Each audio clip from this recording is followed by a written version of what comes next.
միջնորդություն տնային կալանքեցիցը վերածվեց միջնորդություն ներկայացնելու է ցույցան գնահ արգելել։ Բնականաբար նախ արգելներս եթե կարելի է նախախոսքով հանդես գամ, հերթական անգամ շնորհավորում եմ իմ կուսակից ընկերներին, մեր աջակիցներին, տասնյակ հազարավոր իմ հայրենակիցներին, ովքեր այս ճնշումների տակ, այս վարչական միջամտությունների, իրավական միջամտությունների անհամաչափ, ապօրինի, քաղաքական նպատակահարմարությամբ միջամտությունների համատեքստում որևէ քայլ չեն նահանջում, շարունակում ու չեն ընկրկում իրենց պայքարում եւ այսօր երկու կարեւոր իրավական գործընթաց տեղի ունեցավ։ Առաջին, ինչպես եւ մենք հայտարարել ենք ու համոզմունք էինք արտահայտել, մենք մեր ջանքերով ամեն ինչ ներդրել ենք, որպեսզի ունենանք իդեալական իրավական փաստաթղթաշրջանառություն եւ արդյունքում այո այսօր պաշտոնապես գրանցվեց ուժեղ Հայաստան դաշինքը։ Բացի այն, որ գրանցումը արդեն պաշտոնապես է եւ մենք պաշտոնապես մասնակցում ենք ընտրական գործընթացին, տեղի ունեցող ազգային ժողովի ընտրությունների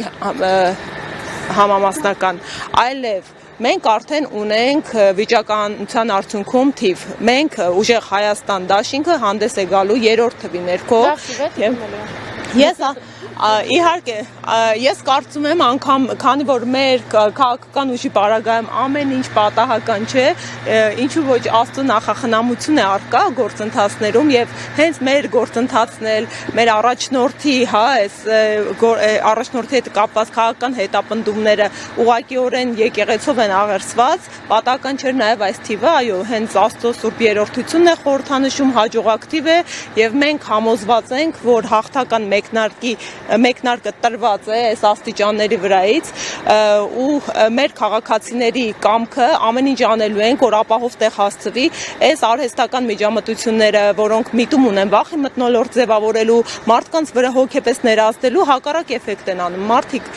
ավելի են վրդովում, մարդիկ ավելի համարձակ են դառնում իրենց պայքարի ծիրում եւ մենք կտեսնենք հունիսի 7-ի արդյունքում մարդկանց կամարտահայտության արդյունքը։ Այնուամենայնիվ, ինչպես պարոն Վարդևանյանը արդարացիորեն նշեց, մենք այս պայդրությամբ այն քաղաքական ուժն ենք, որի նկատմամբ ընտրական գործընթացի հավասարության սկզբունքը բացահայտ կերպով խախտված է, այդ մասին նաև արդեն թե բացահայտ, թե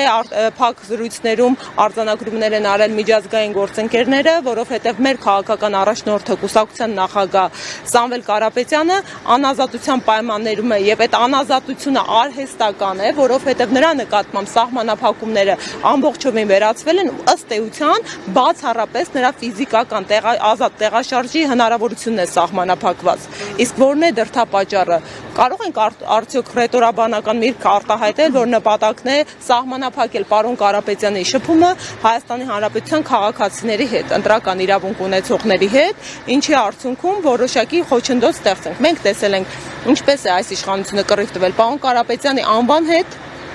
հատուկ անվանական օրենք ընդունելով մեկօրյա ժամկետում հակաիրավական ու ժողովրդավարության չափորոշիչներ նախատեսող բոլոր ընթացակարգերը խախտելով։ Մենք տեսել ենք ինչպես է այս իշխանությունը կռիվ տվել պարոն Կարապետյանի նկարների հետ ու մենք արդեն շուրջ հեսա 1 տարին կբոլորի ինչպես է այս իշխանությունը կռիվ տալիս պարոն Կարապետյանի ազատության ու նրա ազատության հետևանքների հետ։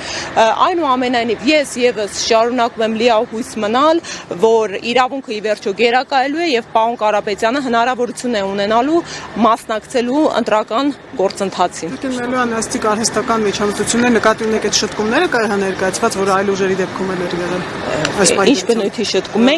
Մենք են քաղաքական ուժից ենք եղել, որը փաստաթղթերի հետ կապված խնդիր չի ունեցել եւ որը եթե կհիշեք 48 ժամ էր տրված, մենք այդ ցանկում ներկա չենք գտել։ Ինչ նկատի ունեք շտկումները։ Չէ, այդ մեր հետ կապակցված չի եղել, բարի, շնորհակալ եմ։